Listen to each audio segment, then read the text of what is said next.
नमस्कार, स्वागत है आपका ईटी नाउ स्वदेश पर। मैं हूं आपके साथ पूजा त्रिपाठी और आप देख रहे हैं गुड मॉर्निंग स्वदेश। और इस शो में हम आगे आपको बताएंगे कि सुबह सुबह किस तरह के संकेत मिल रहे हैं ग्लोबल मार्केट से, साथ ही साथ भारतीय बाजारों में आज क्या करें, क्योंकि आज से अक्टूबर सीरीज की भी शुरुआत हो रही है।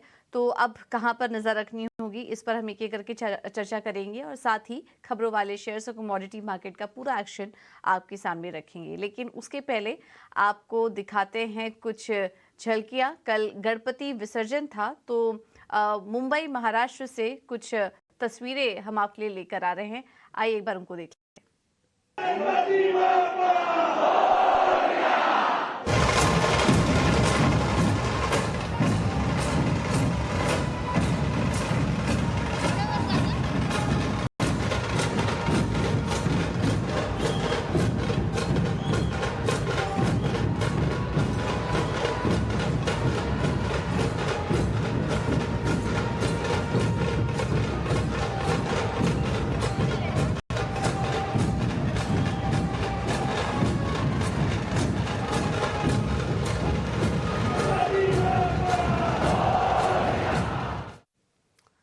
और ये बेहद ही खूबसूरत तस्वीरें मुंबई से आते हुए लाल बाग के राजा की। और 10 दिन के उत्सव के बाद अब बप्पा की विदाई हो चुकी है और उसी के साथ अब आगे की शुरुआत करते हैं। और अब बात करते हैं ग्लोबल मार्केट से संकेतों की। एशियाई बाजारों की अगर बात करें तो इस वक्त शुरुआत है वहां कमजोर संकेत इस वक्त देखने को मिल रहे हैं एशियाई बाजारों से। गिफ्ट निफ्टी हल्के लाल निशान में कारोबार कर रहा है, करीब 30 अंक नीचे यहां पर गिफ्ट निफ्टी ट्रेड कर रहा है। बाकी सभी इंडाइसेस भी हल्की कमजोरी के साथ कारोबार कर रहे हैं। लेकिन ग्लोबल मार्केट से किस तरह के संकेत मिल रहे हैं, एक बार ये समझ लेते हैं। मुंबई स्टूडियो से विश्वमोहन हमारे साथ जुड़ चुके हैं बताने के लिए। विश्वमोहन, बताइए, गुड मॉर्निंग। कल तो काफी एक रिलीफ देखने को मिली दुनिया भर के बाजारों में। फाइनली हरे निशान में हमने देखा यूरोप के बाजार और अमेरिकी बाजार बंद हुए। क्या कुछ संकेत वहां से आ रहे हैं? क्या वजह थी कल की तेजी की? ये कल के तेजी की दो वजह मुझे लग रही है। एक तो जो उनके Q2 के जो जीडीपी आंकड़े थे वो बाजार के अनुमान के मुताबिक थे, और साथ साथ डॉलर इंडेक्स और बॉन्ड डील में जो नरमी आई है उससे भी बाजार को यहाँ पर सपोर्ट मिला है और तेजी यहाँ पे कह सकते हैं।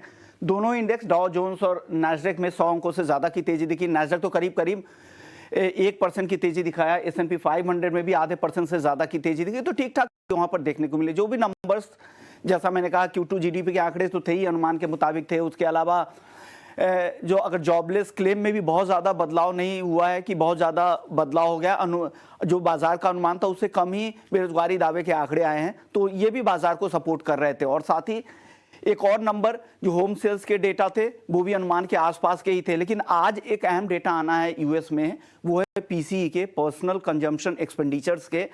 तो उस पर भी फेड की काफ़ी नज़र रहती है। वो इन्फ्लेशन गेज करने के लिए वो एक बड़ा मेट्रिक फेड के लिए रहता है, तो उस पर आज नज़र रहेगी कि वहाँ पर किस तरह के आंकड़े आते हैं। लेकिन सितंबर का महीना हिस्टोरिकली बाजारों के लिए कमज़ोर रहता है, और नैस्डैक और S&P 500 को अगर देखें, 2023 का सबसे कमज़ोर महीना रहा है उनके लिए सितंबर का महीना। करीब 5 से 6% तक दोनों इंडेक्स टूट गए हैं, और 3% तक सितंबर के महीने में डाउ में भी गिरावट आई है। तो एक कमजोरी के ही संकेत है, क्योंकि आज ट्रेडिंग डे है, तो इसमें कुछ बहुत बड़े बदलाव की संभावना नहीं, तो कमजोरी रहेगा। यूरोप के बाजारों की बात करें तो लगातार 5 दिनों की गिरावट के बाद स्टॉक 600 जो उनका ब्रॉडर इंडेक्स है वहां पर तेजी दिखी। बाकी सभी बाजारों के में भी तेजी थी, और जो सपोर्ट मिल रहा था, जर्मनी के जो इन्फ्लेशन के नंबर थे वो कम होके आए हैं, और वो रूस यूक्रेन युद्ध के बाद पहली बार इस तरह की सॉफ्टनिंग देखने को मिली है, उससे भी यहाँ पर सपोर्ट मिला है। साथ ही चीन के जो इंडस्ट्रियल प्रॉफिट्स के जो नंबर थे वो बढ़े हैं, वो उससे भी यूरोप के बाजारों को सपोर्ट मिला है, क्योंकि चीन का एक्सपोजर काफ़ी ज़्यादा यूरोप के बाजारों में है, तो ये एक अच्छा फैक्टर था। एशियाई बाजारों की बात करें तो आज जापान को छोड़ दे तो यहाँ पर ज़्यादातर बाजार मजबूती के साथ कारोबार कर रहे हैं, तो ठीक ठाक संकेत, अच्छे संकेत ही आज बाजारों के लिए। अन्य संकेतों की बात करें तो क्रूड में भी स्थिरता दिख रही है, 95 के आसपास ही टिक गया है।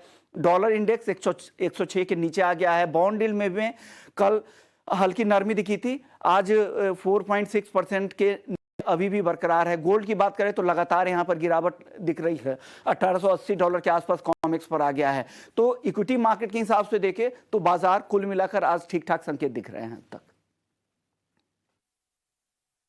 ठीक है, तो भारतीय बाज़ारों के लिए तो आज संकेत फाइनली ठीक हैं, क्योंकि कल जिस तरह के संकेत आ रहे थे उसका असर कल हमने भारतीय बाज़ारों पे देखा और एक्सपायरी का भी एक असर था, जिसकी वजह से हमने निफ्टी की क्लोजिंग 19,600 के नीचे देखी और बैंक निफ्टी में भी करीब 280 अंकों से ज़्यादा की वीकनेस थी। लेकिन आज के संकेतों को देखते हुए अब देखना होगा, क्योंकि अब नई सीरीज़ की भी शुरुआत हो रही है, तो हो सकता है भारतीय बाज़ारों के लिए भी थोड़ा रिलीफ का काम करे।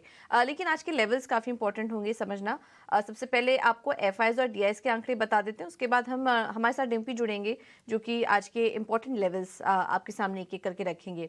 कैश मार्केट में एफआईज लगातार बिकवाली करके गए, तो यहाँ से संकेत नहीं अच्छे मिल रहे और लगातार हम देख रहे हैं पिछले 4-5 दिनों का अगर डेटा देखें तो करीब करीब 15,400 करोड़ रुपए की बिकवाली एफआईज कर चुके हैं पिछले 8 दिनों में। तो यहाँ से थोड़ा दिक्कत दिखाई दे रही है। डीआईएस की तरफ से अगर देखेंगे तो 2,711 करोड़ का आंकड़ा है घरेलू निवेशकों की तरफ से। इसके अलावा इंडेक्स ऑप्शन और इंडेक्स फ्यूचर पर नजर डालें तो वहां भी बिकवाली ही एफआईआईज करके गए हैं। तो यहाँ से संकेत कमजोर हैं। ग्लोबल मार्केट से संकेत ठीक ठाक नजर आ रहे हैं। काफी मिक्स्ड क्यूज आज दिख रहे हैं भारतीय बाजारों के लिए। एक बार एफआईएनओ डेटा भी समझ लेते हैं। हमारे साथ फोन लाइन पर डिम्पी कालरा जुड़ चुके हैं। डिम्पी, गुड मॉर्निंग, बताइए। गुड मॉर्निंग पूजा। देखिए, कल डेरिवेटिव एक्सपायरी का थोड़ा असर था और मार्केट पे प्रेशर बैक टू बैक बना हुआ था और हमने आपसे ये बात की रखी थी कि जब तक 19,800 और 45,000 नहीं आएगा शॉर्ट कवरिंग नहीं आएगी, नहीं आएगी और नहीं आएगी, और वो आई भी नहीं। पूरी सीरीज लैकलस्टर गई। हमने आपके सामने एक बात और भी रखी थी कि इस रेंज के अंदर कोई बहुत ज्यादा एक्साइटमेंट मत रखिएगा, और पूरी एक्साइटमेंट गुम सी होती हुई दिखी। कल मार्केट के अंदर हमको जो क्लोजिंग मिली वो मिली 19,550 के ऊपर। यानी कि बाजार ने एक अच्छा पॉइंट कल क्लोज करते करते जो इकलौता पॉइंट था जो मेरे को लगा ठीक था, वो ये था कि उसकी क्लोजिंग एक अहम सपोर्ट एरिया पे थी, वो था 19,550, और बैंक निफ्टी के हिसाब से देखें तो करीब करीब 44,280 के ऊपर था। तो बाजार ने एक अच्छी क्लोजिंग की थी। एक और चीज मैं आपको बता दूं, कई बार क्या होता है टिपिकली कि एफ एंड एक्सपायरी पे जो प्रेशर बनता है वो सिर्फ एक्सपायरी तक का ही होता है। जब नई सीरीज आती है तो हम एकदम से रिवर्सल देखते हैं और एकदम से उसके अंदर एक नया मोमेंटम, एक नई चांद देखते हैं। हमें ऐसा लगता है कि शायद अक्टूबर सीरीज के अंदर भी ऐसा ही हो सकता है। सितंबर बिल्कुल रेंज का था, अगस्त में लॉस दिया, फिर हमने 3 साल के अक्टूबर सीरीज का भी डाटा चेक किया हुआ है, तो ज्यादातर 20, 21, 22 में हमने देखा है कि वो पॉजिटिव ही गया है रिटर्न। तो हम ये प्रोबेबिलिटी के बेसिस पर भी कह सकते हैं कि आपने 2 महीने slightly negative to positive flat रखा अपने आप को, तो अगली सीरीज हो सकता है थोड़ी सी मोमेंटम में वापस आते हुए दिखे। और अभी आप खुद ही बता रहे हैं कि ग्लोबल आंकड़े जो है थोड़े पॉजिटिव हैं, और कल का दिन कल तक की सीरीज के लिए खत्म कर दिया जाए। आज नए सीरीज से मार्केट काम करेगा। सपोर्ट और रेजिस्टेंस में आपको बता देता हूँ। निफ्टी का अहम सपोर्ट है 19,500, ये नहीं टूटना चाहिए। ये टूटने पर कम से कम 200 पॉइंट का रास्ता खुलेगा जो 19,300 तक लेके जाएगा आपको। अदरवाइज मेरी प्रोबेबिलिटी ये कहती है कि 19,500 का लेवल नहीं टूटेगा। कल जब एक्सपायरी का प्रेशर भी आ रहा था तो इस लेवल को भी हम किसी तरह से बचा के ले आए। दूसरा आता है बैंक निफ्टी पे। बैंक निफ्टी पे 44,300 जिस पे इसने क्लोज किया है एग्जैक्टली फ्यूचर्स के हिसाब से, तो यही लेवल है आज के लिए इंपॉर्टेंट लेवल है। अगर ये ब्रेक नहीं होता क्लोजिंग बेसिस पर तो फिर कोई दिक्कत नहीं आएगी। बैंक निफ्टी में आपको शॉर्ट कवरिंग करते हुए दिखेगा। इन दोनों में से ज्यादा शॉर्ट कवरिंग किसमें होगी, तो मैं कहूँगा बैंक के अंदर होगी। बैंक पे थोड़ा ज्यादा क्लियरली वॉच रखें। एक और चीज, अभी नई सीरीज की शुरुआत हुई है, तो नई सीरीज की शुरुआत में ऑप्शंस एक्टिव होते हैं काफी, तो आप चाहें तो एक बार कॉल्स को ले सकते हैं, क्योंकि कॉल्स के प्रीमियम काफी इरोड हुआ है 2-3 दिन की तेज सेलिंग और साइडवेज होने से। तो आपको कॉल्स के प्रीमियम अच्छे मिल जाएंगे। आप स्टॉक्स की और इंडेक्स की कॉल्स पकड़ना अभी से शुरू कर दीजिए, और छोटे छोटे स्टॉप लॉसेस लगा के अपने स्टॉप लॉसेस लगा के आप ट्रेड लेना शुरू कर दीजिए। कुल मिला के अगली सीरीज सितंबर से थोड़ी बेहतर होने के चांसेस हैं, और जब तक हम रेंज से पार नहीं होंगे बहुत बड़ा मूव तो नहीं आएगा, बट फिर भी positive to in the range हम जरूर शुरुआत में देखेंगे। ओके, थैंक यू डिम्पी आपका ये सारे लेवल्स हमें समझाने के लिए। तो आज अब एक जो सपोर्ट निकल कर आ रहा है वो है 19,500 का। इस पर आप नज़र रखिए। मुश्किल है कि इन स्तरों को हम तोड़ेंगे, लेकिन इसी के आसपास बाजार कारोबार कर सकता है। और बैंक निफ्टी के लिए भी आपको अहम लेवल्स बता दिए गए हैं। अब आगे बढ़ेंगे और मार्केट एक्सपर्ट को भी शामिल करते हैं। हमारे साथ आदित्य अरोड़ा जुड़ चुके हैं फोन लाइन पर। Aditya, thank you so much समय देने के लिए। लेवल्स तो हमने समझे बाजार के, लेकिन ऐसे में अगर किसी शेयर को ट्रेड करना हो, क्या सलाह देंगे आप? वेरी गुड मॉर्निंग पूजा। देखिए, थोड़ा बुलिश बायस है बाजार पे और ड्रैग हो रहा है, एफआईएस की ज़्यादा सेलिंग आ रही है, तो थोड़ा अनसर्टेन माहौल है। तो इसमें एक स्टॉक है फार्मा सेक्टर से जो डिफेंसिव है कैटेगरी में, एरिस लाइफ साइंस को बाय करेंगे 850 में। स्टॉप लॉस रहेगा 805 और टारगेट रहेगा 910 और 970। दूसरा लीडिंग बैंकिंग स्टॉक है बैंकिंग सेक्टर में एचडीएफसी बैंक, उसे 1524 में बाय करेंगे, 1499 का स्टॉप लॉस और 1575 और 1600 का टारगेट रहेगा।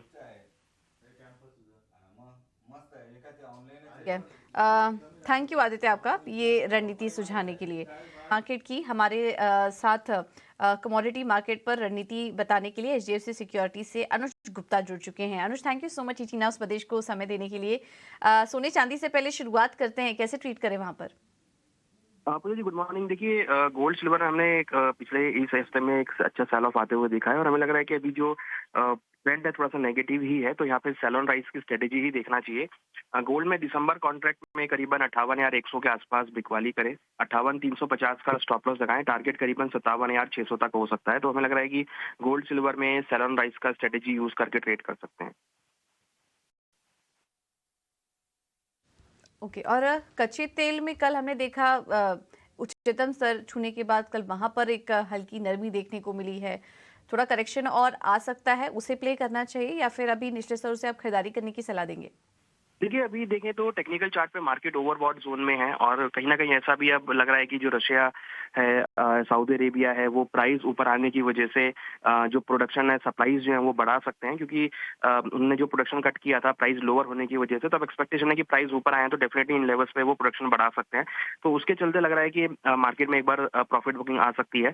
तो very short term intraday perspective से हमें लगता है कि एक सेल ऑन राइज का स्ट्रेटेजी देखा जा सकता है। कल हायर लेवल से मार्केट गिरे भी हैं, तो यहाँ पे मैं सेल ऑन राइज की स्ट्रेटेजी देना चाहूंगा। क्रूड में करीबन 7,700 में बिकवाली करें, 7,830 का स्टॉप लॉस लगाए, टारगेट करीबन 7,450 7,400 तक देखा जा सकता है।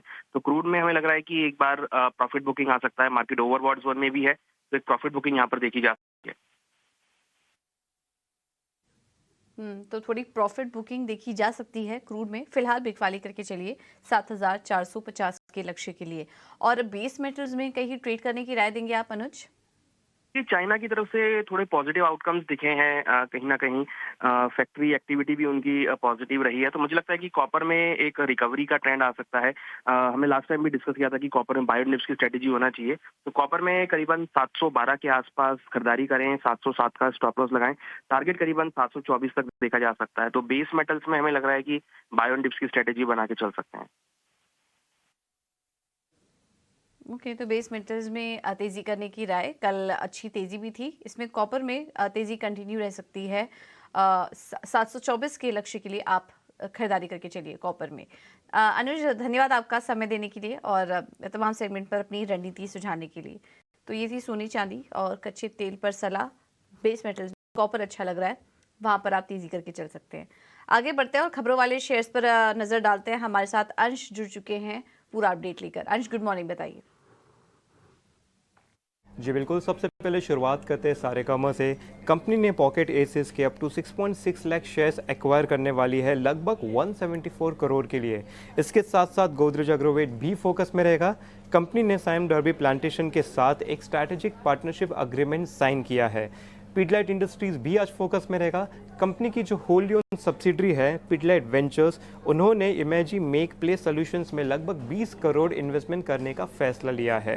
KIOCL के मैनेजमेंट के Mangalore pellet plant unit temporary suspension हो गया है आयरन और फाइन्स की नॉन अवेलेबिलिटी और मेंटेनेंस एक्टिविटीज़ की वजह से। आखिर में प्रिज्म जॉनसन पर भी बात कर लेते हैं। कंपनी ने वेस्ट बंगाल में एक ग्रीनफील्ड टाइल प्रोडक्शन प्लांट शुरू किया है, जिसका production capacity 6.3 million square meters per annum है और ये कमर्शियल प्रोडक्शन अक्टूबर के सेकेंड हाफ में शुरू होने वाला है।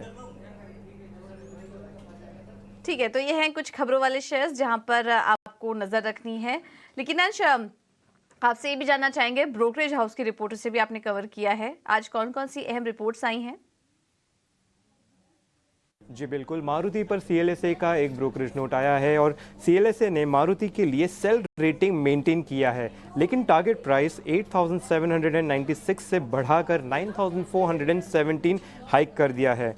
उनके हिसाब से SUV लॉन्चेस ने अच्छा परफॉर्म किया है, लेकिन अब लॉन्च का मोमेंटम स्लो हो रहा है, जो कि एक चिंता वाली बात है। SUV सेगमेंट में कंपटीशन भी बढ़ रहा है। साथ ही साथ अगर देखें तो FY24 मारुति के लिए एक अच्छा साल हो सकता है, लेकिन लगभग डिफिकल्ट है कि FY25 में भी ये मोमेंटम कंटिन्यू रहे। मेट्रो ब्रांड पर प्रभुदास लेलाधर ने भी ब्रोकरेज नोट रिलीज़ किया है और उनके हिसाब से उन्होंने एक्यूमुलेट की रेटिंग दी है। टारगेट प्राइस 1231 है। उनका विश्वास है कि मेट्रो ब्रांड्स के लिए विकास का एक बड़ा स्कोप है। FY23 से 26 के लिए सेल्स, एबिटा, पैट सबका CAGR अनुमान कुछ 15% से अधिक का है। साथ ही साथ कंपनी ने फीला की लाइसेंस इंडिया के लिए एक्वायर की है और इसको क्रॉक्स की तरफ बढ़ाने का प्लान किया गया है। मॉर्गन स्टैनली ने नवीन फ्लोरिन के लिए ओवरवेटिंग की रेटिंग की मेंटेन की है, जिसका टारगेट प्राइस 4,951 है। नवीन फ्लोरिन ने मिस्टर राधेश वेलिंग के मैनेजिंग डायरेक्टर के पद से रेजिग्नेशन देने की घोषणा भी की है। अगर ऐसा देखा जाए तो पिछले 5 सालों में कंपनी ने CEO और CFO में 4 बार ऐसे चेंजेस किए हैं, जो कि रसायन कंपनियों के मुकाबले अधिक सीमित है। जेफरीज ने L&T के लिए बाइंग रेटिंग मेंटेन की है, जिसका टारगेट प्राइस 3,050 रुपीज़ है। H2 में इन्फ्लेटेड कमोडिटी प्राइस एनवायरनमेंट में जीते गए प्रोजेक्ट से मार्जिन रिकवरी हो सकता है मॉर्गन स्टैनली के हिसाब से। साथ ही साथ वैल्यूएशन में L&T आगे भी अच्छा परफॉर्म कर सकता है, इसलिए बाय रेटिंग दी गई है। ठीक है, थैंक यू अंश आपका। ये दोनों ही अपडेट हमारे लिए लाने के लिए खबरों वाले शेयर्स और ब्रोकरेज, तो ये कुछ अहम ब्रोकरेज हाउस की रिपोर्ट्स हैं जहां पर कि आप नज़र रखिए। अब कुछ टॉप ट्रेडिंग आइडियाज़ भी आपके सामने क्विकली रखते हैं। JM फाइनेंशियल्स की तरफ से जो कॉल्स हमें मिल रही है उसमें पहला है ONGC, तेजी करके चले 195 198 के लक्ष्य के लिए, स्टॉप लॉस होगा 182 का। और भारतीय एयरटेल में भी खरीदारी करने की राय दे रहे हैं। 945 951 का टारगेट देख रहे हैं भारतीय एयरटेल के लिए, स्टॉप लॉस होगा 918 का।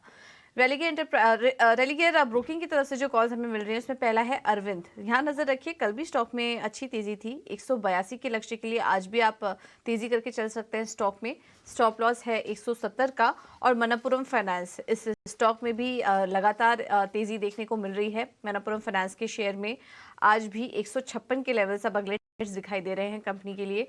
खरीदारी करके चलें, स्टॉप लॉस होगा 144 का।